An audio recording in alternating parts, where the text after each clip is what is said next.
Hi, in this video we're going to be looking at how to record a macro. Specifically, we're going to be tying that to the Visual Basic editor. One of the big challenges when you learn anything new is where stuff goes, how does it work, and hopefully we're able to clear up some of that in this video. So the first thing we're going to do is open up our Visual Basic editor. To do that, my favorite is Alt F11. You can also go to View and click this drop down, click View Macros. Now I do have some in my personal workbook, which we are going to look at quick here in just a bit, but you just click Edit and that would take you there. The other option is the Developer tab. Click on this, click Visual Basic. If you don't have the Developer tab, it's really easy to get there. Right click up there and then just check on this. Some of the other cool things you can do with your ribbon, which you may not know, is you can actually add your macros up here if you wanted, which is pretty slick. So without further ado, let's actually open up our Visual Basic editor. We're going to dock this over here. So now we've got two separate windows open. And the reason I'm doing this is because we're going to record a macro. And the best way to see what's actually going on is to actually view the code as you're recording it. Before we do that, let's take a look at the Visual Basic project and the properties. Now the VBA project window, this is that left tab here. This is going to show you all of the Excel workbooks that are open. And if you drill into those workbooks, it's going to show you the worksheets. It will also show you if you have any modules or code, or if you have any forms. So let's do a quick thing here. You'll notice this VBA project. You're saying, well, how is this open? I can't actually see it. It's open. It's just not visible. So it's running in the background. You can actually add code to that personal workbook that you can run on your machine. It's amazing. And we won't spend any time on that this way, but I do recommend that you build out some code on your Visual Basic project. So I want to show you real quick, if we do add a new workbook, I'm going to click on this. What do you think is going to happen? Well, it's going to show up there because you've basically added a workbook and it is visible. I can actually bring it over and show you. Let's take a look here. So you'll notice that I've got that. It actually opened up. It's tied to this sheet 1. Let's drill down here because this is the one that we want to focus on. This actually gives us the properties for this sheet. So you've got some things in here that are important, like the name. So if I actually clicked on the name, it would actually change it here. If I change the code name or the name that actual Visual Basic uses, it would actually change it here. So this is code name and then sheet name. And then you've got some other things in here that may or may not be important. The one that you're going to use the most often is really whether it's visible or not. And then let's look at the workbook. This is different properties because that different workbook has different properties. And if you drill into that, you've got some, you've got your name, you've got whether it's autosave, whether it's password protected, but there's a lot more with the workbook, but then it shows you the properties of whatever you've selected up here. That can actually be helpful when you're writing code. And you can actually write contextual code to these different objects. Let me show you that real quick. If I double click on it, it's going to open a window. I'm going to say this is worksheet.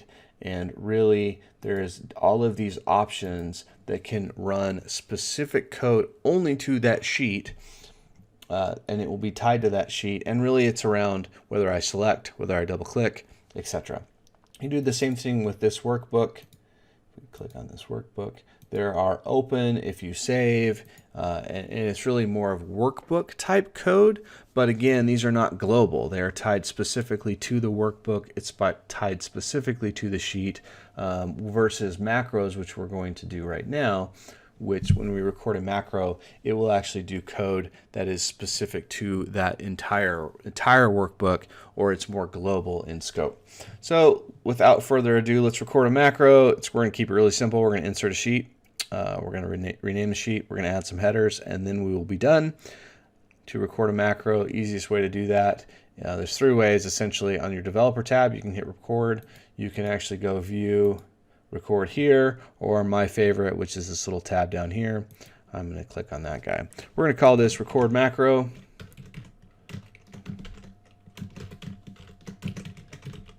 Okay, you'll notice what happened is it added a module. Now modules are where your code lives. So if you're writing VBA, it's all going to be done in modules. If I double click on that, it's actually going to show me what I'm going to record. So I'm going to record it here. I'm going to actually do these steps. We're going to name this. So you'll notice that I've added a sheet. I'm going to call this raw data. You're going to notice that it renames it. We're going to drag this over just a little bit so you can actually see what's going on. I'm going to select that cell. You'll notice that it selects. I'm going to type in contact, product, and cost. Now, if I wanted to do anything else with this, I could continue to do that. Recording macros is pretty amazing. It does record everything, so it's pretty literal. I did go down and turn that off because if I don't, it'll actually continue to record. I've done that before in the past. It's kind of embarrassing. Essentially, it's going to add a sheet after active sheet. So whatever sheet I'm on, it's going to add one. It's going to select that sheet, which these are really actually very helpful when you're learning. They're actually not necessarily needed. You don't need to use these selects. So you actually can, when you record a macro, you can get rid of most of this stuff. If I was to run this macro again, it would error out on this because I can't have two sheets named raw data.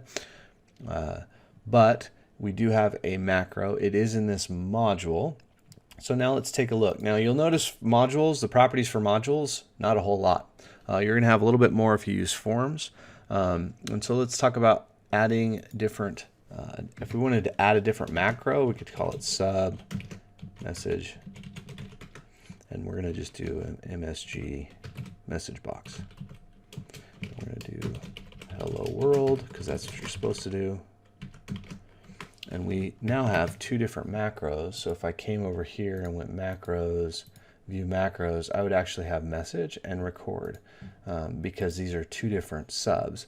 Now, if I did want to have a different module or separate my code in that way, there's three ways to do it. You can click on here, go insert module. You can right click here, go insert module, or you can actually go insert module. So those are the three ways to do that. Now we have two macros here. One's recorded, one's just kind of handwritten. Let's take a look at some of the things that are available once you've got these macros written. If you do not have these toolbars up here, I highly recommend that you put those in.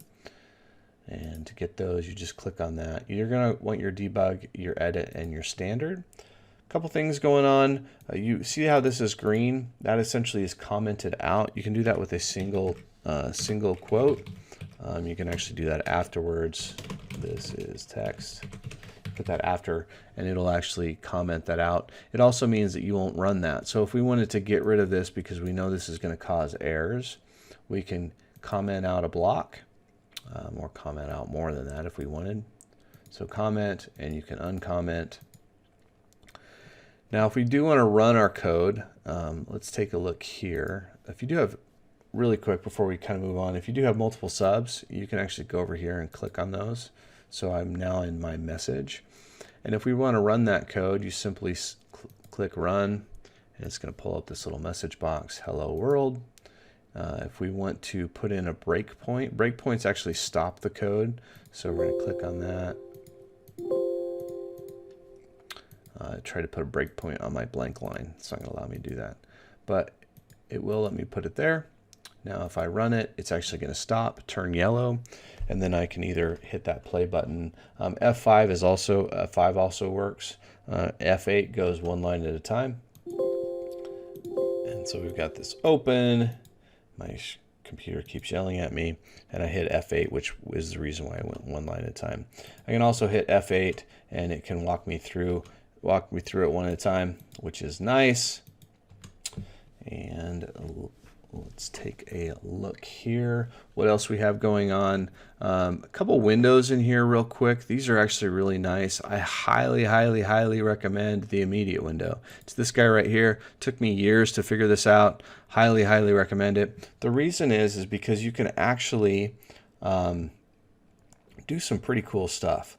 So there's two things that you can do. You can actually run code. So I'm going to run a message box here.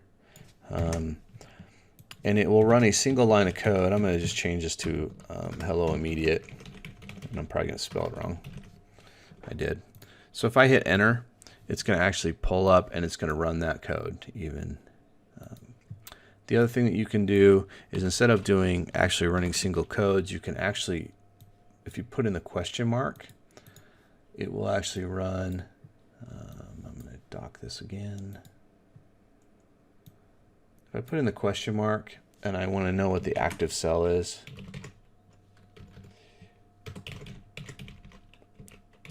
dot value, it'll actually give me what that active cell is. So question mark actually returns something if you're asking it. You can use select a lot. Active sheet is really good. Active sheet.select, active cell.select, because sometimes when you're writing code, you kind of forget what part of the neighborhood you're in. So those are super helpful. And then this locals window, highly recommend it. We're not going to go over it at all today, but essentially if you have variables, arrays, sheets, objects, it's actually going to load those all up in here. It's super helpful when you're, especially with arrays. And then lastly, I want to show you this little trick right here. So when you're learning a language, which VBA is, sometimes it's hard to know what syntax to use or where to go or what the next object is. And so let me just show you this real quick. So if I type in sheet, it's going to give me different pieces and parts. So if I wanted to go to a workbook sheet and I wanted to look at active sheet, see all of this code that I can use. That way I don't have to look through Google. Now Google's still going to win. You're still going to be able to go there. But if you did want to find out, hey, well, I want to look at sheets and really see what can I do with sheets? Well, this gives you all of your different options. You're able to drill down into different sheet. Here we go. Let's take a look at that. Here's all the things that you can do with sheets. Let's say we want to look at cells or ranges. You can drill down and find your ranges, find different options, and that's super helpful, especially when you're learning the syntax, because you may not actually know what to search in Google. And so this is really helpful. So I really hope that just this approach of recording a macro and looking at it, and then taking a look at really the code window, the project, the properties window, the immediate window, really is going to help you on your journey.